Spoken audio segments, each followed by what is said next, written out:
Welcome everyone. Nice to see you.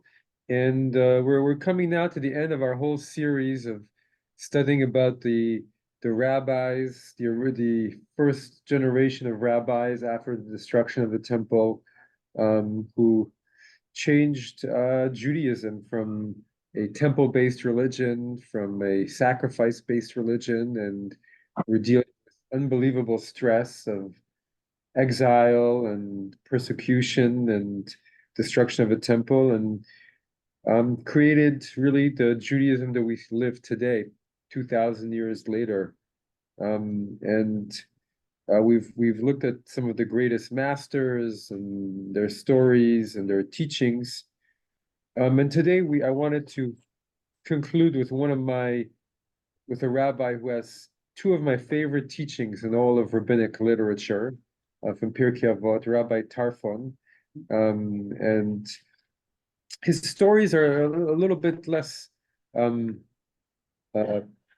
evocative than others, but I think it's still interesting to read his stories, because then you can try and deduce where those beautiful statements. And we'll spend a lot of time, I think, talking about these statements and maybe how they exemplify everything we've talked about until now, and kind of the rabbi's path, what their wisdom is, and how they help us today also to think about life, and everything.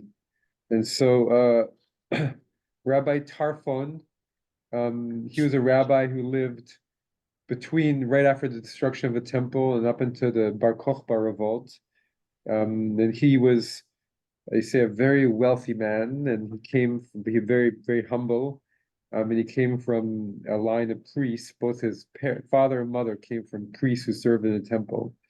And so we'll read some of his stories, and then we'll get to his, or maybe we'll read his statements quickly without talking about them, and then we'll go to his stories, then we'll go back to his statements, and then maybe we'll go back and talk about everything that we've closing our discussion. And as I mentioned just a few minutes ago, next week I think we'll begin and we'll start something completely new with the world of Hasidism, and it'll be maybe the name came to me from the Cantor's class, the world of Yiddish, where he wanted to bring the whole world, and so I was going to bring the whole world with song and history and teachings and everything, and not the current world of Hasidism, but the original world that started in the late 1700s, middle to late 1700s. So we'll start that next week.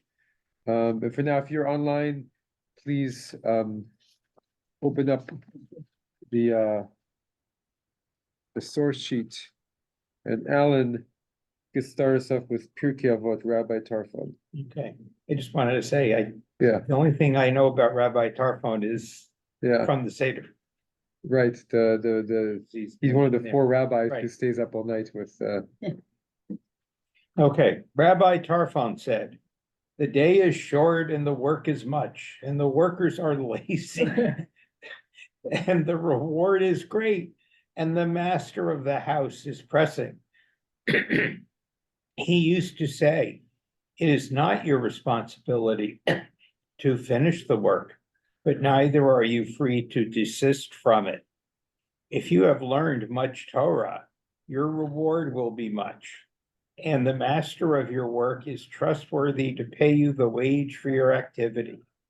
And know the giving of reward to the righteous is in the future to come." Didn't we read this someplace else? I'm sure It's not your responsibility to finish. Yeah, well, I mean, I know in David's class where he I does, think yeah, that's where I you read. probably in Pirkei Avot, and it's one I quote a lot from the Bima. You're very common. It's one of the ones because, right, because it makes you feel better about not finishing our work in life, right? But don't procrastinate. Don't procrastinate either. So we'll get back to that one because I really want to spend time on both those statements. But let's skip. Go ahead. No, I keep looking at, he's trying to make it sound like work is something that's important, but saying the workers are lazy. It sounds like somebody who was rich and probably got rich off of the work of others. And but I guess that attitude has not changed in thousands of years. Well, That's wisdom of the fathers, right? That it's still relevant today. Yes. well, it may be symbolic, of the different. Well, look at the. This is not my editing, but the master of the house, the master has a capital M. So I don't think he's referring. I don't think he's referring to, A person. i.e., a person, the boss, who's looking and saying, "Oh, my employees are so lazy. I've got to get them to, work, Crack the whip, huh? crack the whip a little bit." I think it's a Talking little about bit. God, He's really talking about God. He's talking about the day is short as life, the work is much, the workers are lazy, that's all of us, himself included, and everything that we're trying to get done in this world. The reward is great if you do a good job, and the master of the house is pressing, Yeah. right? That's it's interesting, if you don't think about that, you would just. you think think he's thinking I mean, there's day probably a little workers. bit of, I mean, it works in every way, right? That's why it's the Yeah. wisdom of the fathers, Good. but it's also referring, I mean, any small business owner might feel a similar kind of thing of, it's not always the case, the workers aren't always lazy, but uh and then the second one, it's also, if we're talking about that kind of work rather than the work of getting your taxes done or whatever it is, then we're talking in a deep way about our work in this world, and one can get a little bit depressed that you didn't get everything you wanted done, but it's not your responsibility to finish the work, right? Well, which would make sense then, because it would be Yeah, no time limit on it, just something that's going on and on and on. it's forever, right? Infinity, yeah. Yeah, we come into I our like world and we that. do our I bit. like So it's there. If you take it those ways, those statements are very deep, right? Very beautiful statements about Right. life and mortality and what we're doing here in our world, which is Because not necessarily money, the master of your work is trustworthy to pay you the wage, it doesn't have to be money, be knowledge, right? yeah. Well, and then what's the right to pay for your wage? Yeah, yeah. The master of your work is trustworthy to pay the wage for your activity. So it's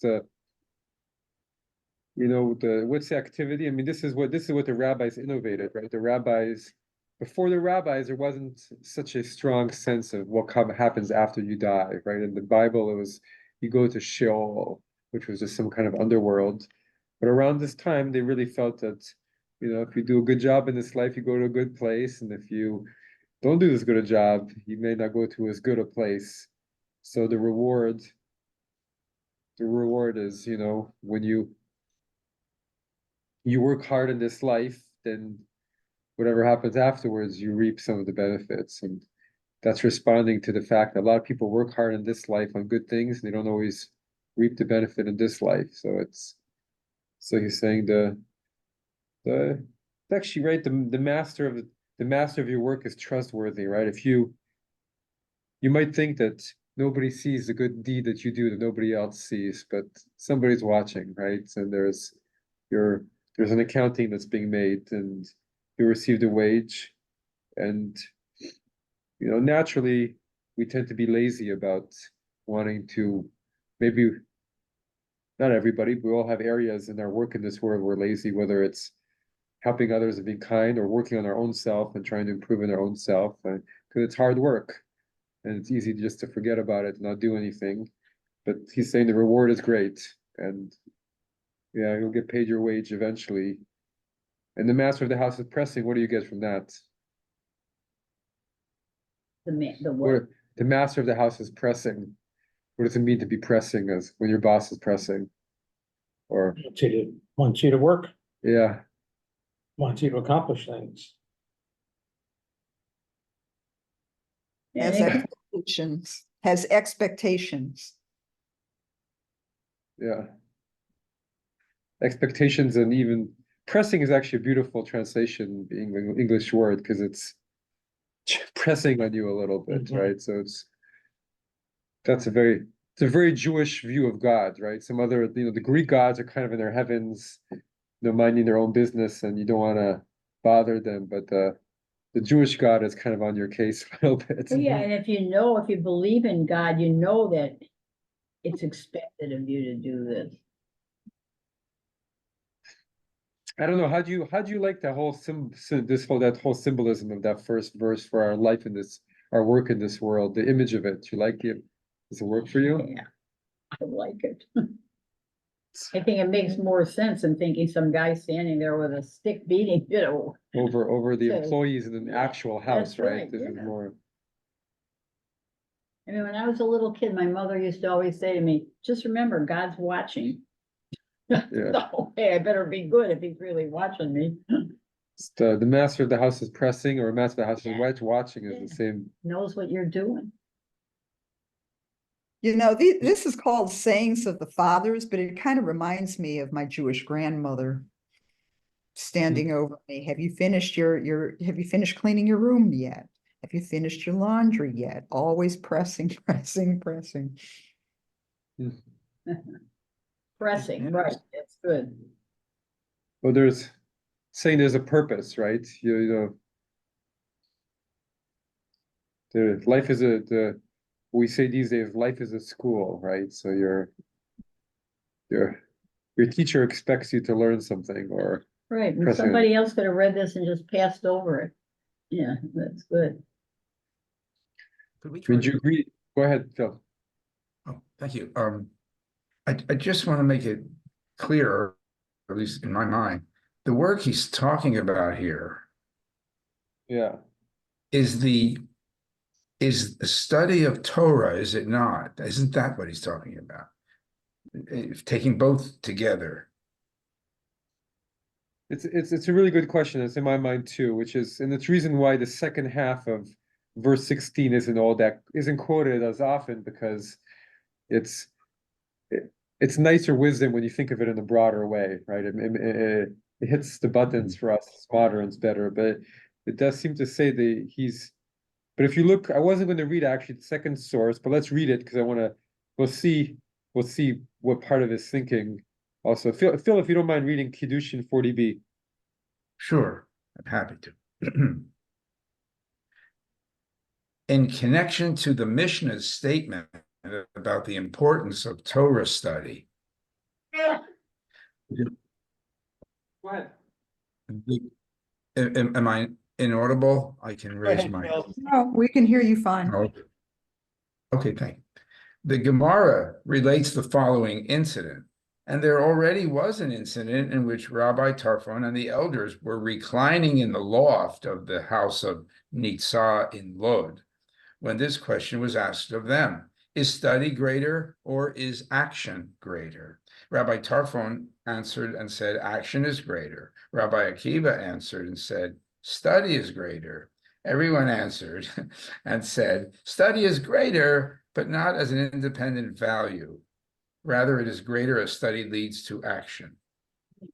So the study, so how does one square that with his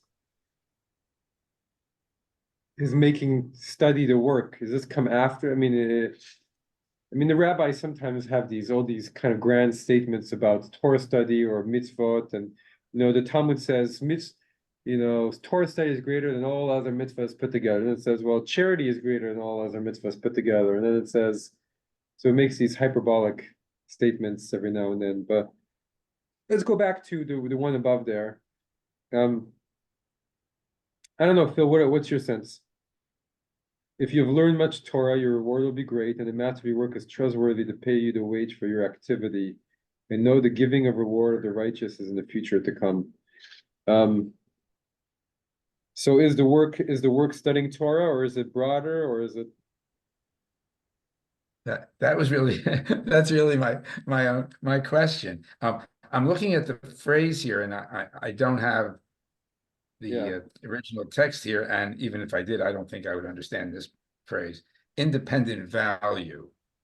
So that seems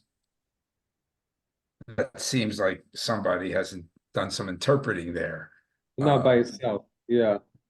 Yeah, and so I'd like to know about that, but they, I mean, I'm not sure they're disagreeing. I'm Because gonna go look it up. yeah, oh, I'll look it up for you so we can I can look up the Hebrew. Um, Well, let me pose a question. I mean, yeah, isn't Torah full of principles and commands to be lived and executed? Because right now I just happen to be reading Deuteronomy again, and that's it, and so that's where my head is kind of at right now. It's full of principles about how to live and reaching out to people and where God is in your life, etc. So, I mean, are they really separated? Because if you study Torah, then I mean, you can't know the right way to live unless you study Torah. But then when you study Torah, You have to if live you're it. truly understanding it, you can't help but apply it in your actions, right?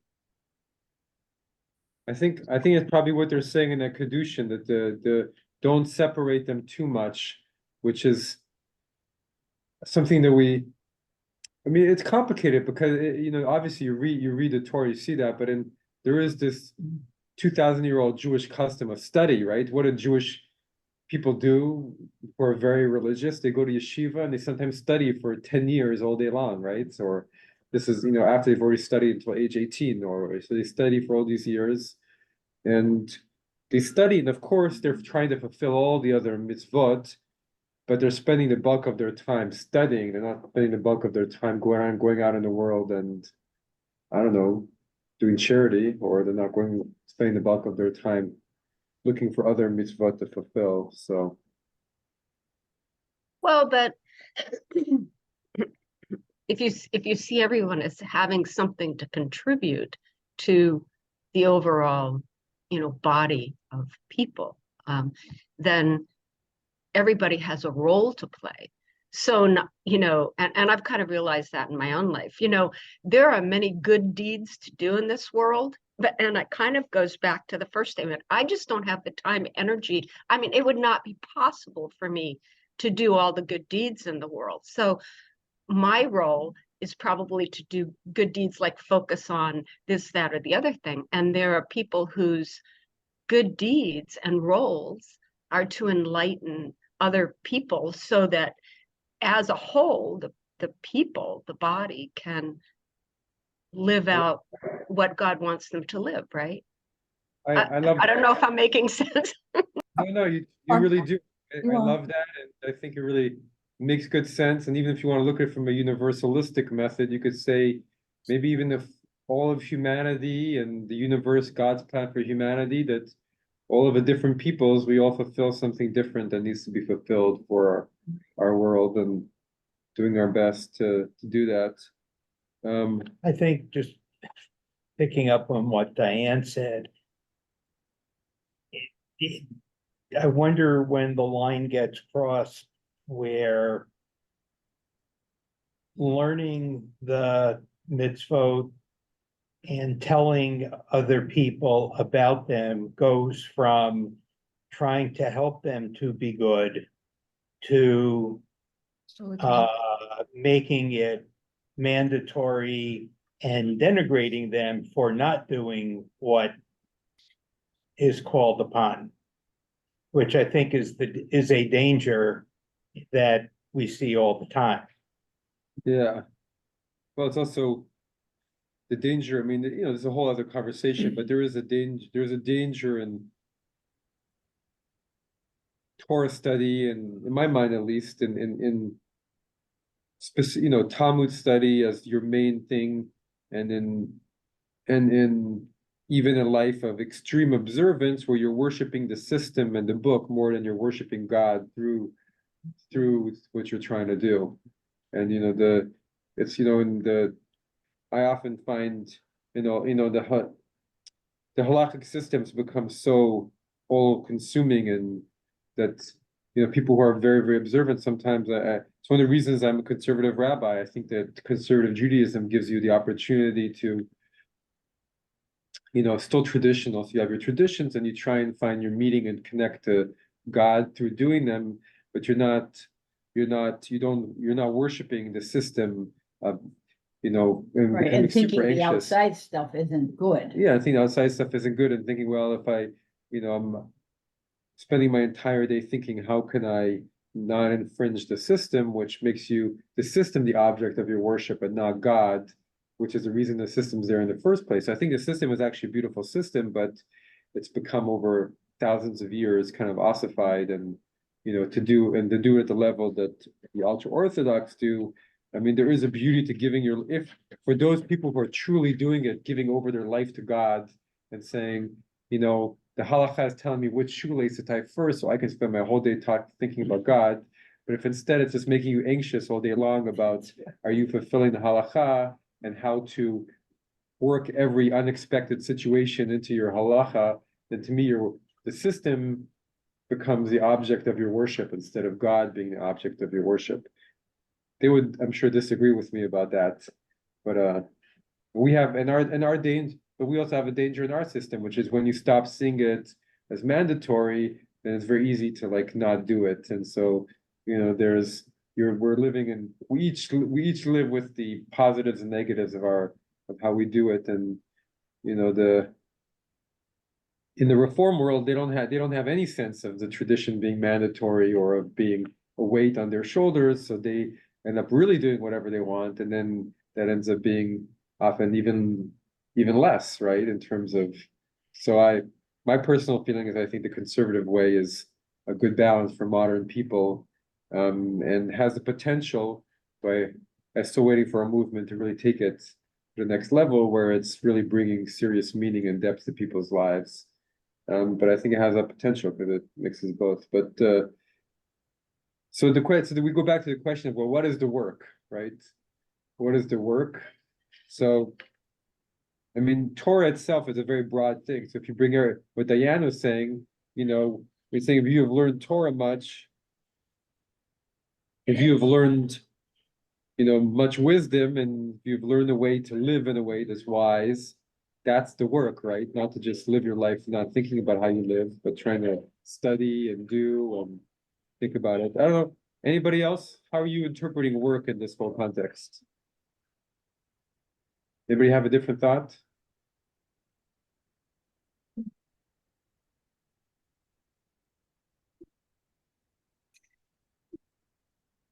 I mean, just the word work, Yeah, that some people would probably find a problem with that, calling studying Torah work. yeah. It's not work, it's, Joy. yeah, very good, thank you, yes. Well, it makes it into a practice, what you call work, something you have to do, right? Yeah. I mean, I interpret the work here both as Torah study in its exact context, but I also interpret it as life, And so is life work? Yes. Very much so. Very much so. But can you really have faith without works? I mean, I know that's going into the New Testament, but Paul was Jewish too, originally. Can you say it again? Can you really have faith without work? I mean, I know this comes from Paul, but Paul was Jewish originally, right? And I'm not trying to validate Paul's work in any way, but I think he made a good point here, is that it's not enough to study Torah if you are not using that study and using that joy to enrich humanity. I mean, if we don't live in a bubble, I mean, even though we're living in the individualistic United States, Judaism is a religion of the clan, of the tribe. Okay, there's not a whole lot of individualism in Judaism. It's like everybody at Yom Kippur asks for forgiveness, right? We ask for forgiveness for all of us, for the entire nation of Israel, not individually. I mean, we do to an extent, but it's about the whole collective coming together, right?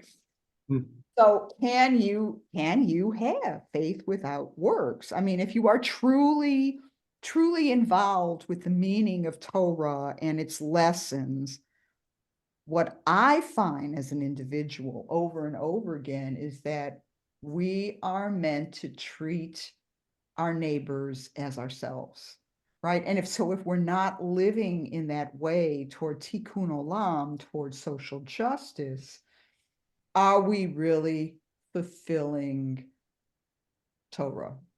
Are we really fulfilling our study? I mean, it's one thing to sit and study it and learn all the precepts and learn all the mitzvah and what you're supposed to do and not supposed to do. But if you're not using it to enrich this life that we are living in with other people, we're not an individual mote in this life. We are all interconnected. Then I don't, I'm not giving Torah study its honor if I'm not using it for tikkun olam. It's interesting because that statement, that first statement of Rabbi Tarfon, which I always take it at a very individual level, but it's true. It could also really apply it at a communal level, speaking to the all of Israel, right? Hey, guy. Hey, Jewish people, the day is short and the work is much, or hey, humanity, and the workers are lazy, reward is great, the master of the house is pressing, so let's get moving. But it is hard to take responsibility for other people. In the end, we can only take responsibility for ourselves. So I think that's why I take it at an individual level. But if you're not getting out into the world Yeah, to do it. So what? Yeah. It's like learning almost any, I could sit and I could learn French in my office with Duolingo, Right. but if I don't get Take it out out. and try to use it, so what? And, Right. I that's the keep work of thinking study. about Yeah. the stories that we've talked about of the rabbis, and most of them worked. They had jobs, they crafts, whatever. And they were in the real world and they were mixing it up, and they had to apply what they learned to the real world and apply the real world to what they learned. Well, I think Nancy, your grandmother, would be proud of you, because I think what she was trying to teach you by telling you to do those things, you've expanded it now to do these other things. So she'd be very proud of you. I miss her. Well, it's not your responsibility to finish the work, but neither are you free to desist from it. How do you take that one? To finish the work of bettering the world, or to finish the work of bettering yourself, or to finish the work of studying Torah? All of it. It's very All easy, of that. very easy not to do something because you're not sure you can get it done or when you can get it done.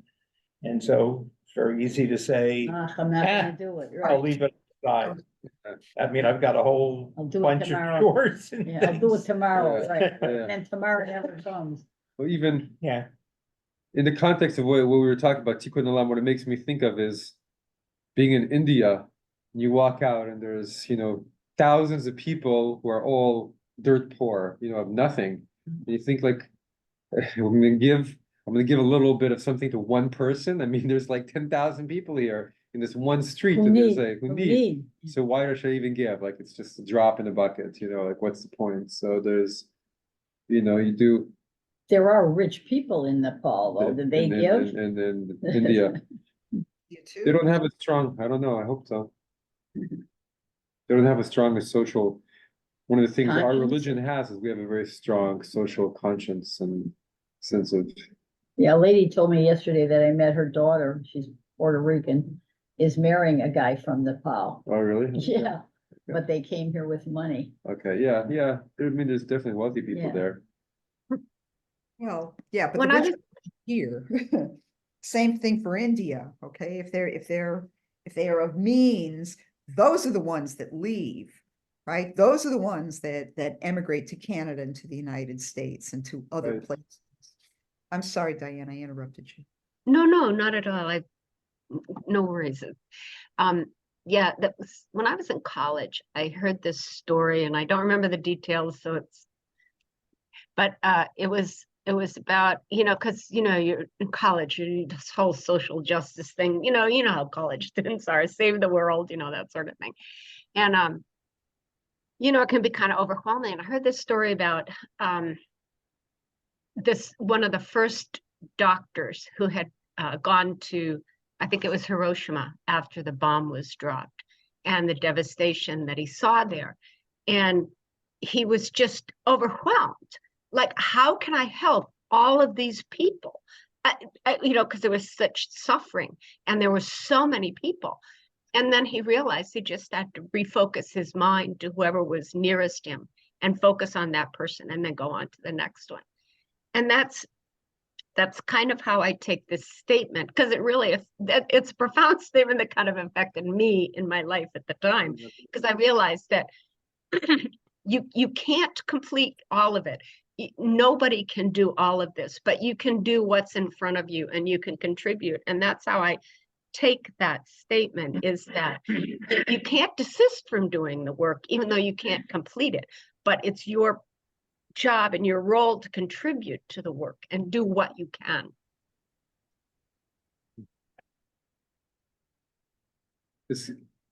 It makes life meaningful, right? Because it's talking about all of life is spent in this work, and it takes off some of the pressure because it says you don't have to finish all the work, so you can keep on doing it, right?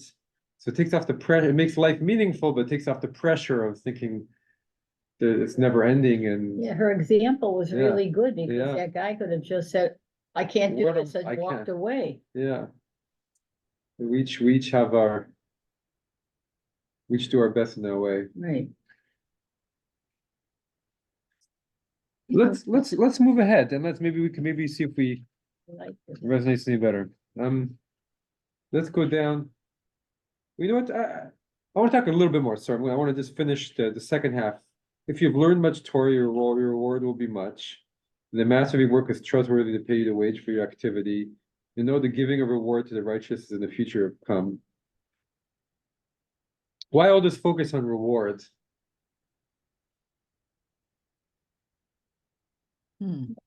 What you get You're- yeah. out of it. It's not a monetary thing. It's, self-satisfaction, feeling good.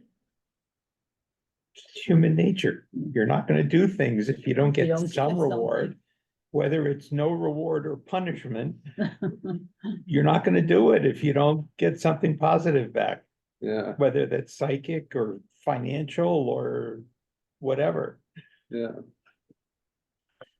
yeah. We work. We. Right. Somebody tells you should do. Just learn much Torah. Like, okay, so learn much Torah and you'll get a reward for it. Okay, Well, but here, the reward, like I asked you, yeah, say, I've heard this before. Where did I hear that? That's my reward for remembering Yeah, something that yeah. that I learned. That's nice, yeah. That's a reward. that is a reward. Yeah, I don't like the transactionality of this. You study Torah, you will be rewarded. I mean, it should be, it almost seems like it's an external reward rather than an intrinsic reward. I mean, true motivation, speaking as a teacher, true motivation comes internally, right? I mean, external rewards are not strong motivators because when you remove that external reward, you stop doing, right? Unless you've got an internal motivation. yeah, So this, to me, this is almost suggesting a transactionality, whereas with an external reward. And I cannot believe that that is the intent here. I would think that this is about the more you study Torah, the more you will appreciate what Torah is doing for you and your life. And so you will continue studying it for those reasons. But this mention of reward, Yeah, but it's Well- how you interpret reward, Nancy. Like I said, sure, I'm of course it is. reward is internal. It's something Yeah, that is satisfying for me, not Yeah. that somebody's gonna give me a new house or, you know. I or think it's money. the You use know- of the word reward, right? Rather than bothers you me. will be satisfied or you will find joy in your life, rather than actually naming. well, if we bring it to the historical context, you know, this is at the time when rabbis were being killed by the Romans, left, right, and center, and martyred. If you saw rabbis who learned so much Torah being tortured to death, it's like Well- where you know where did that lead them? You know, where did that lead them? I'm not sure I want to be studying all that Top Torah. of your So head. it's saying, look, you know, the reward, and it's answering that basic question of like what does being a good person do for you in this world? Yeah, But isn't say, that our well- interpretation? That's the question, really. yeah, What reward is? I mean, maybe Yeah. reward used to mean something else way back then, Nancy. yeah. Well, it's well, here it's the But if- word. Go ahead. No, hopefully they got a reward when they were living, thinking about the rabbis that were martyred. Yeah, Hopefully they got a reward for living a good life while they were living. But the hope would be because satisfaction. they lived a good life, because they studied Torah, because they shared it with their students. In death, they would be rewarded by God for having done that, is Mhm. my That's a nice way interpretation of putting of it. what they're saying. You get the reward in this life and then in the world to come, and yeah, it's true. It's not good to. I'm trying to. Because we don't think today about, we don't really think today about life after death, As much, right? yeah, It's not something that we really talk about as Jews. yeah, But it was there, it is in our teachings. texts. yeah. It's just something we kind of put aside. We haven't integrated it to how we think about religious life in the same way as say Christians, who I think do a lot more, right? We're focused on this life and but it takes you to the same place, which is if you do good in this life, then we hope that also then after you pass away, it will pay off too, right? Well, but you know, I think in the more observant community, maybe it's thought of a little bit more in terms of what's your schar, what's your payment going to be, you know, and I mean, it's hard to live a very super observant life. I wonder if they sometimes say, well, in the end, but I mean, it's in some ways not that different from, you know, Eastern traditions, Buddhists and Hindus who say, you know, you get born again in a reincarnation. So you work Mhm. hard and Right. you want a good reincarnation, right? If you kind of meander in this life, then you might be born as A an jackass. animal, yeah, or whatever. So work hard because you want, you know, you could be next life you'll be born with a lot of better physical and spiritual blessings if you work hard in this life. So it's they're But all isn't that an external reward then? Yeah, it is. Yeah, you come back as a It is better it's looking still, person. but we human beings work on multiple levels, and sometimes we need a little bit of everything, right? And so we're just social creatures too, right? So look at giving charity, right? People want, not everybody, but for some people, having their name on things is really important because they have a Right. very strong social sense and being recognized socially among your peers for doing something good or being seen. That's your reward, right? That makes you feel like, cool, you know, everybody can see I did something good, and it's natural. We're social beings, right? So we want, or even giving, even when we don't give, you know, what we want is we get a good feeling from giving, right? We're like, oh, I gave that person for the next 5 minutes. I'm thinking about, that was really nice. I gave him something good, and you get that, and that's a reward. You feel good within yourself from doing something. But really, absolutely most altruistic way of giving would be to give expecting no feeling, nothing, right? You just give and you're like, this is the right thing to do and it's my duty to do it, right? That's the absolute best way, and not even look forward to the feeling of thinking, oh, I did a nice thing, right? That's Yeah, or expecting, my son always tells me, don't expect other people to act like you act. you yeah, know? yeah, Some people just don't think about doing things to help anybody. yeah. Some people and we all have different periods in our life. We have periods where suddenly we're have to help family members and ourselves. Yeah. And periods where we're doing better and we can help other people, and so it's not your responsibility to finish, and neither are you free to desist from it. Let's go on and read some of the other stories about him. The next, the Kedushin 71. See if we can learn something about Rabbi Tarfon. Would anybody like to read that story? Sages taught. All right, the sages taught initially, sages would transmit the 12-letter name of God to any person. When the uninhibited ones who used the name disrespectfully increased, they would transmit it only to discrete members of the priesthood. And the discrete members of the priesthood would pronounce the name during the priestly benediction. They would conceal it by saying it during the sweet melody of their priestly brothers so that it would not become publicly known. It is taught in a Berita. Rabbi Tarfon, who was himself a priest, said, on one occasion, I ascended after my mother's brother to the platform to give the priestly benediction, and I inclined my ear near the high priest, and I heard him conceal the name during the sweet melody of his priestly brothers. So there's Rabbi Tarfon was someone who heard one of the secret names. So we have this tradition that they're right. We don't know how to pronounce the 4-letter name of God, but there's also a 12-letter, and then there's a 62, and then it goes out and out and out and out. Where is that It's written or found? Later tradition. I mean, you can look up the 12-letter name of God, and Okay. nobody knows how to pronounce it, but it's something But like it's Del there, Ha. right? Yeah, it's not in the Torah or in the Talmud. It's later stuff, or it's not later stuff because they're talking about it here. It's there. It's been there the whole time, but it's Midrash and other places. I'll have to look. If 12, I guess 12-letter is in Yeah. Talmud since we just read this, but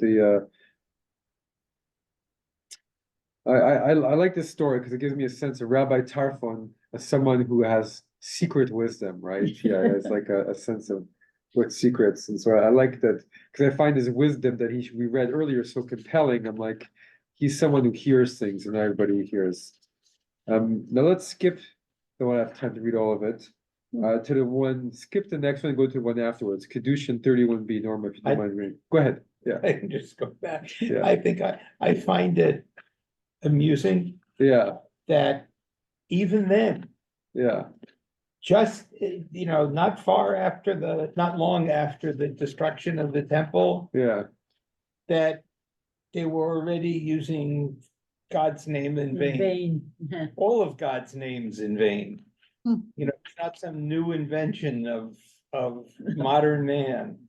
Uh-huh. Okay, but now we can go on. Yeah, exactly. No, The Gemara relates, Rabbi Tarfon had a certain manner of treating his mother, that whenever she wished to ascend into her bed, he would bend over and help her to ascend. And whenever she wished to descend from the bed, she would descend onto him. He came and praised himself in the study hall for performing the mitzvah of honoring one's mother and father so thoroughly. They said to him, you shall have not reached even half of the honor due to her. Has it ever happened that she threw a purse into the sea in front of you and you did not embarrass her? That's kind of strange. What does that mean? Has it ever happened that she threw a purse into the sea in front of you what do you think that means? and you It's did like- not embarrass? I mean, if like you- if his mother did something foolish? Yeah, I think that's what Foolish, you did yeah. something foolish, like you threw your purse into water and there goes all your money, and then you didn't berate it's like you didn't berate your elderly parent for doing something foolish. I had something funny happen last night. I was somebody's house for dinner and the little baby was about a year and a half. took a piece of toast and just flung it into the air, on the Uh-huh. floor, which kids do all the time. Mhm. And I said, oh, in that voice, you let the bread fly. And you should have seen the kid's face, Is it Leora? Yeah, her face got really funny, and I thought, okay, I gotta fix this. And so Yeah. I said, oh, Leora, it's a flying bread. And I made a joke out of it. And then she laughed, but she was like embarrassed. And she's only a baby. It's funny. She couldn't, she couldn't help her baby nature, That's right. but then she got embarrassed by her But own you know baby what? nature. After that, I watched her. She picked up bread, looked at it, and handed it to her mother, who was sitting next to her. So they told me I can come over all the time because I'm teaching her manners. That's good. Hey, Kid is smart. that is that's a smart kid. Learns fast. Yeah. Better to I'm learn. confused by this. I'm confused why Rabbi Tarfon would come into the yeshiva and praise himself for I know. taking care of his parents, and taking care of his mother. I don't understand this self praise. That's interesting, right? Why would you do that? We're commanded. I've made this comment before in the past, but the reason it's a commandment to honor your father and mother is because I'm not sure how many people would do it if it wasn't. So Well, here he is, he's performing it, and he's making this big deal about, yeah, I help my mother. I help her get into bed, I help her get out of bed. I guess we're all human. I guess we all have our areas where I guess he is doing it in a pretty impressive way. He's getting on the floor and letting his mother Yeah. stand on top of him, every time, and he's a great rabbi. But so it would have been better if he doesn't, but I guess maybe there was just one day where he just was like, wow, I'm Patting I'm doing myself. a good Good boy job. am I, yeah, what a good boy am Listen to Or me, by everybody. example, hoping Yeah. other people would do Yeah. it, maybe. I. Maybe. So but they obviously felt the same, or they wouldn't have answered. Why are you patting yourself on the back? You still haven't even done Yeah, half of what you should have done. Yeah. that's very good. But it's a This is work. a- Go ahead, Dan. This is a question I have, and I have no idea whether this is true or not, but given the time that this was going on, was it more a situation where women were really the ones who did most of this work, like would do this, like his wife would do this, and sisters care- would do this, and that's caregiving, and that he felt he was going above and beyond, what would be required. I'm so good, I'm there uncommon, like, I'm there like uncommonly for most men. And I don't really know. I know in many cultures, in the past, you're right. allowed women to do most of this. So I'm just kind of asking the question. Perhaps that's why, because he thought he was going Hasn't so far. changed much, Nancy. I didn't want to go there, but Yeah, you don't, let's You not. notice Phil and I are quiet. And myself too. We're trying. Alan is a Saba Sababa, so You're very good to your wife, we know that. the no, and it's not meant as like, a dig. I'm truly saying in a cultural Okay, context, that's because how today men are far more, proactive about taking care, handling many of these things. But in many past cultures and times, it would really did not fall to men to do this. And so perhaps he just felt he was going so far and above and beyond his duty that he kind of said so. When I was in Rwanda about 10 years ago, it used to drive me crazy. We would walk down the road or ride down the road, and all the men were sitting in the cafes drinking either coffee or beer, depending on the time of day, and the women would walk down, with all these big logs on their heads. logs or baskets of food or whatever, and the guys, nobody got up to ever help them. So I think, culturally in many countries, it hasn't changed. Yeah. Well, I like that context, he was going above and beyond, and Yeah, Just he want felt, everyone to know. he wanted everybody to know, and, they said, well, should be proud, but keep it to yourself. Yeah. Still got a way to go. Let's read the last one and then finish it up. Go ahead, Norma. Uh, The Gemara relates another incident. Yes. Okay, a certain man found Rabbi Tarfon eating figs from his field at the time when most of the knives had been set aside. He placed Rabbi Tarfon in a sack, lifted him up, and carried him to throw him into the river. Rabbi Tarfon said to him, "Woe to Tarfon, for this man is killing him."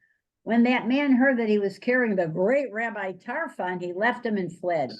Rabbi Tarfon said in the name of Rabbi Hananiah ben Gamliel, all the days of that righteous man, Rabbi Tarfon, he was distressed over this matter, saying, "Woe is me, for I made use of the crown of Torah, as Rabbi Tarfon was only released out of respect for his Torah learning."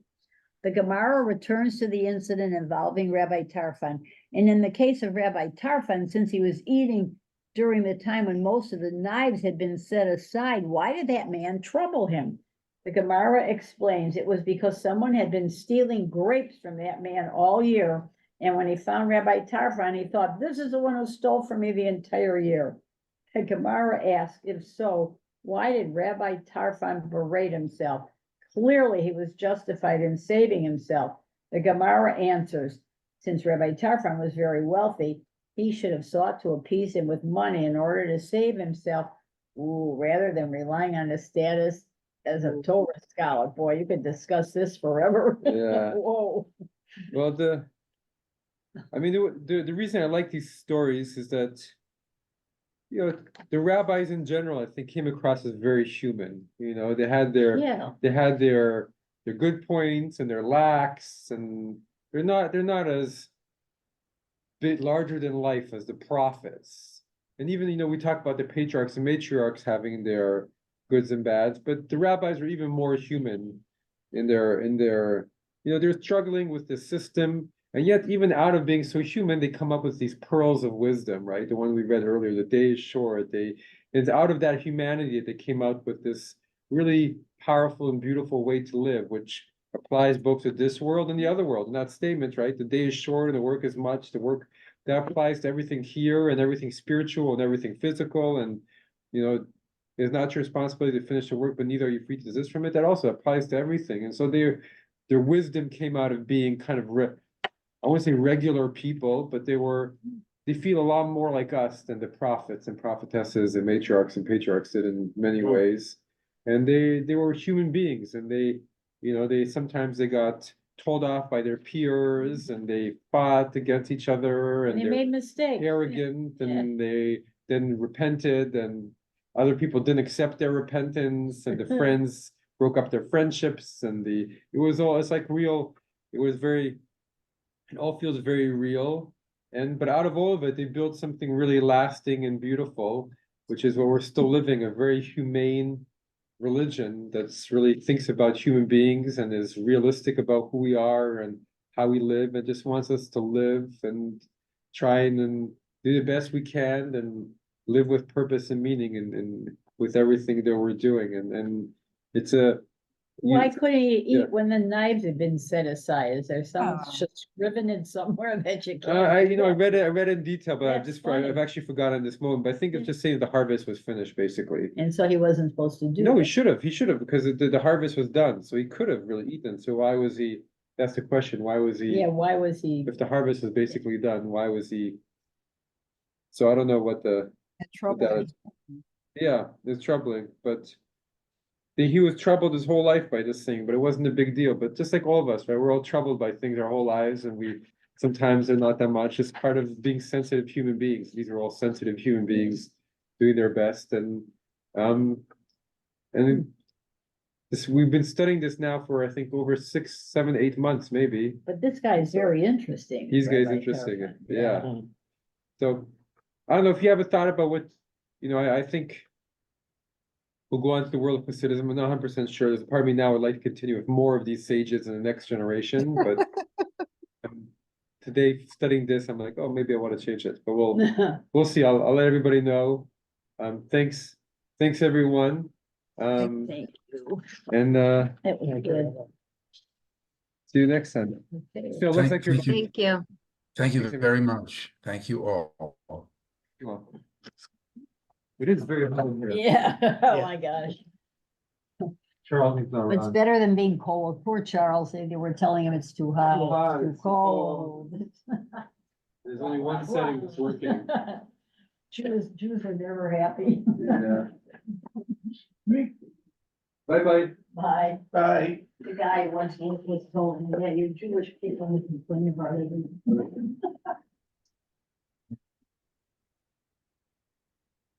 Hopefully I'll see you on Shabbat, Phil. I hope so, Alan.